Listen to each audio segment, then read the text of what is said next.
Nagulat, nagsusulat, naglilingkod. Magandang umaga sa lahat. Kasalukuyang nagaganap ang mini press conference sa aking likuran kung saan ibinabahagi ng ating guest speaker ang patungkol sa serbisyong inahahandog ng Guidance Office sa mga mag-aaral.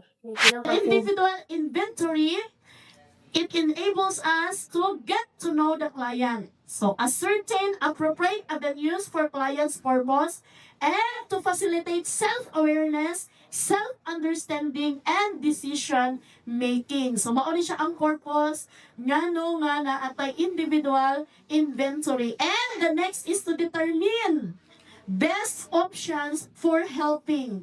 Para mahibaluan na ito nga, unsa gyud di ay ang angay ani niya. Then, personality test, no? Makakandak ta ani.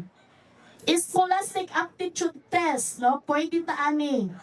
And, uban pa, the rest nga mga test is dili na ninamo pwede i-conduct because this is beyond our capability. Mauni siya ang mga next na sad nga nakabutang po no at the back of the individual inventory form. So mauni siya ang mga sample no makita gyud nato diha ang test records, achievement test no, educational background, so kompleto kaayo siya. So with this ma-trace up gyud nato ang background sa kada learner. Nagulat, nagsusulat, naglilingkod.